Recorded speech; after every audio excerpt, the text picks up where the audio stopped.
भक्तों का स्वागत करती हूँ। तो आज मैं बात करने वाली हूँ रोज़ की पूजा में हमें कौन सी आरती गानी चाहिए। लड्डू गोपाल की सेवा अगर आप करते हैं तो आप कौन सी आरती गानी चाहिए। काफ़ी बार यह प्रश्न आया है, लोगों का मुझसे पूछते हैं कि आप कौन सी आरती गाती हैं। पूजा करते समय आरती हर घर में हर मंदिर में की जाती है। सुबह शाम दोनों समय आरती की जाती है। आरती करने के कुछ विशेष नियम होते हैं और ऐसी कौन सी आरती गाएं जो एक ही आरती सभी भगवान के लिए हो। आरती किस प्रकार करें जो हमारे लड्डू गोपाल खुश हो जाएं, हमारे घर का वातावरण भक्ति में हो जाए।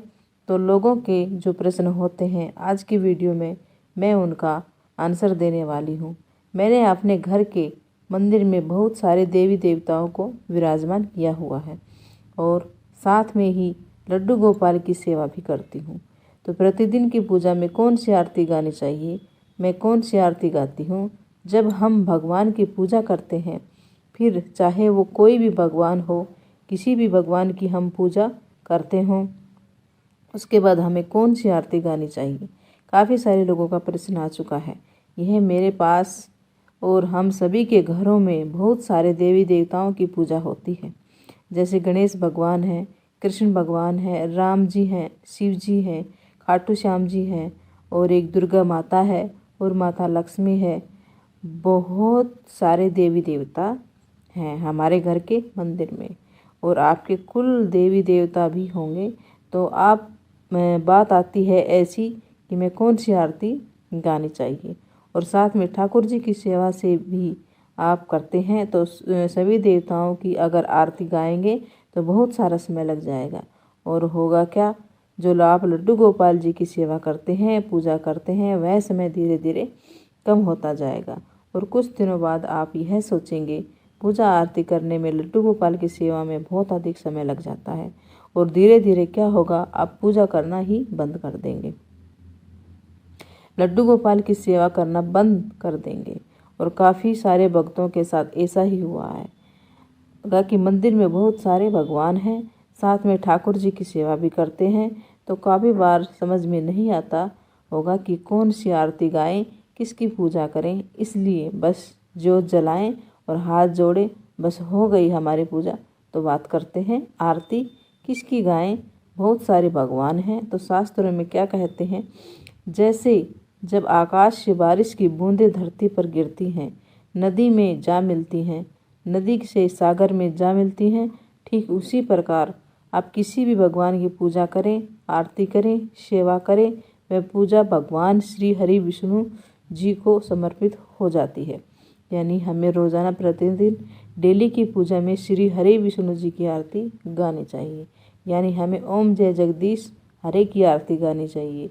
एक बार मैं आपको फिर से बता देती हूँ, ओम जय जगदीश हरे, स्वामी जय जगदीश हरे, यह वाली आरती मैं प्रतिदिन गाती हूँ सुबह शाम और यही आरती हम सभी को गानी चाहिए जो कि सभी भगवान के लिए पर्याप्त होती है। जैसे अगर आपकी कोई विशेष देवी देवता या इष्ट देवी देवता के स्वरूप में आपने किसी भगवान को विराजमान किया है, जैसे गणेश जी भगवान हैं, शिव जी हैं, दुर्गा माता हैं या लड्डू गोपाल जी हैं, तो आप उनकी आरती गाएं, भले ही आपके घर के मंदिर में कितने भी देवी देवता क्यों न हों। और अगर आपको फिर भी कोई संकोच है तो आप भगवान श्री हरि विष्णु जी की आरती गा सकते हैं जो मैंने आपको अभी बताई है। डेली की पूजा में फिर चाहे आप लड्डू गोपाल की सेवा करते हों, फिर चाहे किसी भी देवी देवता की आप पूजा करते हों, तो आप यह आरती सभी भगवान के लिए गा सकते हैं। इस आरती को करने से घर में सुख समृद्धि बनी रहती है। जो भी व्यक्ति प्रतिदिन इस आरती का पाठ करता है उसे करुणा में सागर कहे जाने वाले भगवान श्री हरि विष्णु जी का आशीर्वाद प्राप्त होता है और लड्डू गोपाल जी की कृपा उन पर बनी रहती है। दोस्तों, लड्डू गोपाल जी श्री हरि विष्णु का ही बाल स्वरूप है। अगर आप लड्डू गोपाल जी की सेवा करते हैं तो आपको यही आरती गानी चाहिए। साथ ही पारिवारिक जीवन भी अच्छा बना रहता है और भगवान विष्णु जी को ही जगदीश कहा जाता है क्योंकि यह जगत के ईश हैं, जगत के स्वामी हैं, जगत के ईश्वर हैं। और भगवान की आरती सबसे पहले भगवान के चरणों से शुरू करनी चाहिए। सबसे पहले आरती उतारते समय 4 बार दीपक को सीधी दिशा में घुमाएं। उसके बाद ईश्वर की नाभि के पास 2 बार आरती उतारें। तत्पश्चात 7 बार भगवान के मुख की आरती करनी चाहिए। दोस्तों, वैसे तो आरती 7 प्रकार की होती है। देखिए, मंगल आरती, पूजा आरती, श्रृंगार आरती, भोग आरती और धूप आरती और संध्या आरती और शय आरती हिंदू घरों में रोजाना सुबह शाम पूजा और आरती करने के नियम हैं। बिना इसके 2 दिन की शुरुआत ही नहीं होती। इससे घर में सुख शांति और बरकत आती है। आरती को भगवान का आशीर्वाद प्राप्त करने का सबसे अच्छा तरीका माना जाता है। किसी भी पूजा का संपन्न हमेशा आरती से करने का मतलब यही है। जब पूजन समाप्त हो गया है और हम भगवान से कुशलता की कामना करने वाले हैं, आरती करने से देवी देवता प्रसन्न होते हैं, शीघ्र ही पूरी होती है। जो मनोकामना शीघ्र ही पूरी होती है।